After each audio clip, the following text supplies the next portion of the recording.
Hi,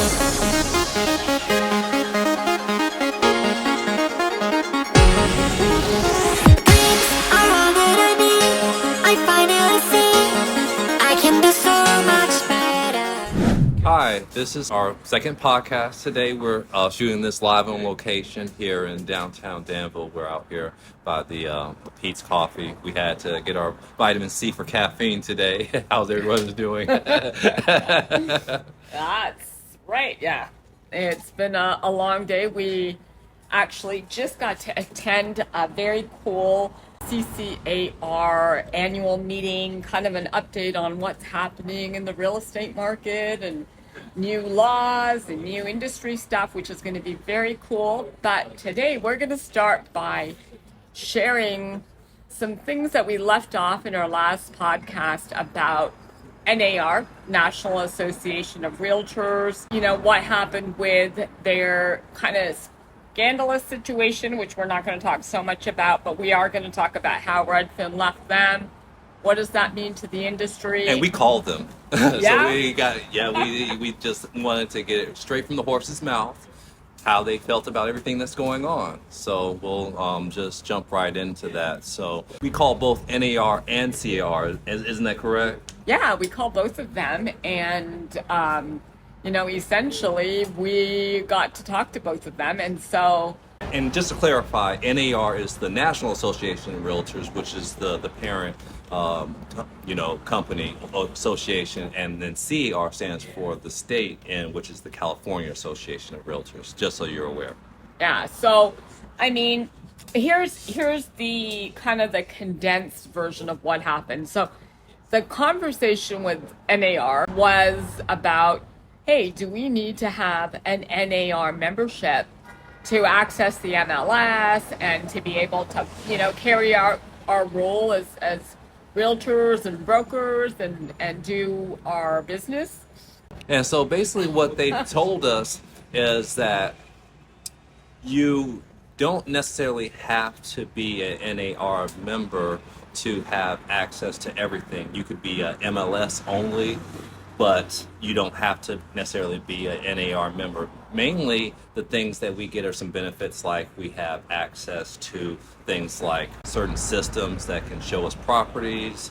That's called, like, there's one system called RPR that we can use. We have access to different legal resources, but we're not, we don't have to be NAR members. Now, we do have to be NAR members and 𝐶AR members if we are with a brokerage that requires us to do so. If our brokerage doesn't require us to do so, we do not, and we can just have the MLS only access. Yeah, I think the biggest thing I got is, and the biggest thing you lose if you're not an NAR member, is you can't call yourself a realtor. So you could refer to yourself as a real estate agent, a real estate consultant, right? But you cannot be a realtor. Now, are you going to get fined if you call yourself a realtor to someone you meet? Well, I mean, it could be misleading because then they could think you're a part of NAR if they even know that. Right. But honestly, you just can't represent yourself as a realtor on paper, on your marketing material and this sort of thing, if you're not a member of NAR. But honestly, that and the forms library, I mean, that's the other thing, right? You get to use all their forms. And that's what's concerning to me, because if we have a lot of brokerages that just go out willy-nilly and say, hey, we're not going to be members of NAR or 𝐶AR, then we'll have a whole bunch of different contracts floating around, and that just makes it more confusing for everybody and just opens up a lot of litigation. What do you think? Yeah, I mean, so I'm going to back up for a second. So I misspoke.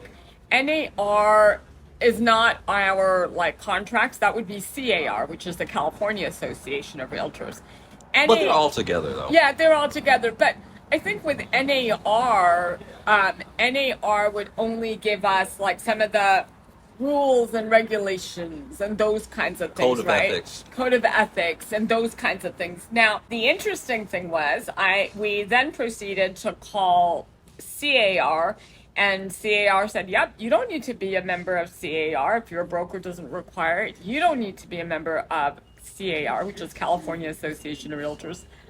But you can't then use our contracts, which is a car contract. So to your question, Reggie, yeah, I think if we, if brokerages decide they don't need CAR or NAR, I think we're opening up a huge can of mess. Yeah.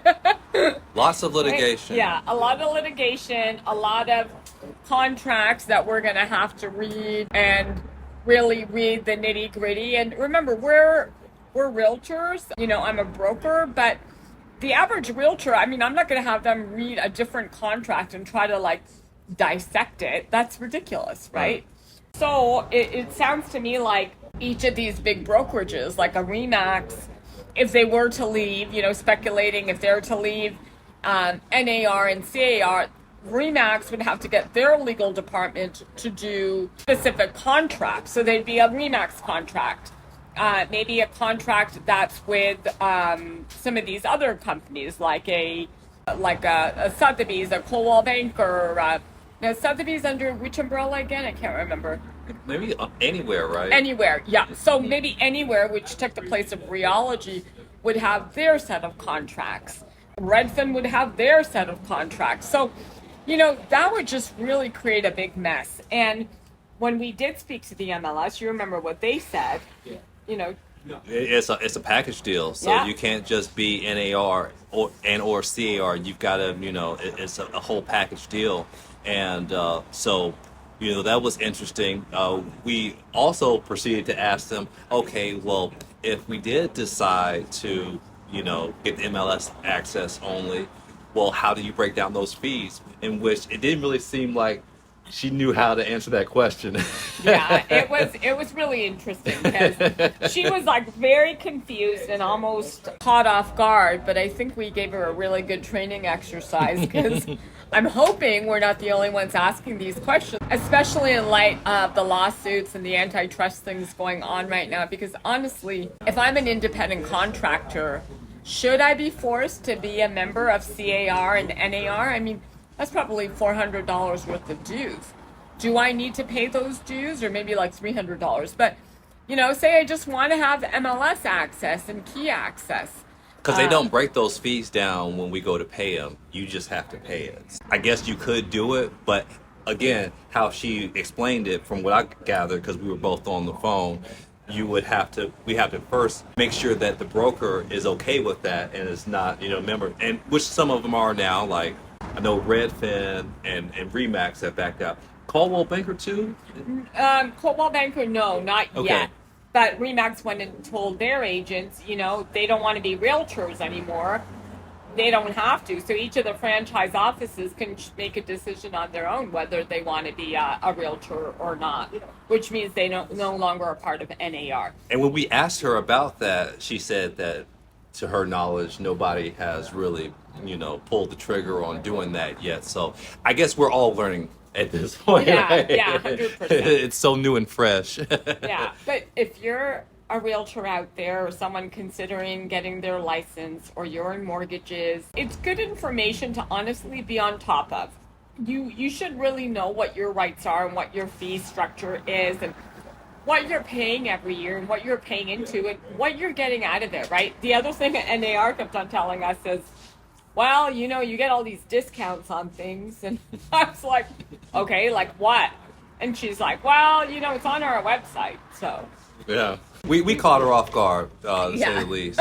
All of them, because I think we called both NAR, CAR, and then the local MLS, right? Yep, we called all three of them because we wanted to make sure we did some homework for you guys, especially as a follow-up to our last podcast. So I honestly hope this information helps. Right now, we're very much in the early stages of it. So I don't know. What do you think? Where do you think we're going with this, or do you think it's going to stop here? I think it's going to be a long road ahead, really. I think it's a long road ahead. I don't think anything's going to happen immediately.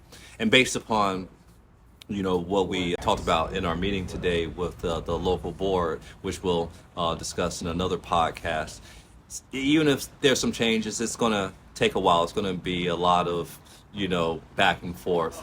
Yeah, 100%. I mean, it's not something that you can say, oh, it's going to happen in the next couple of months, or, I don't think so. I think it's going to be long and drawn out. It's definitely going to be long and drawn out. Yeah. Yeah.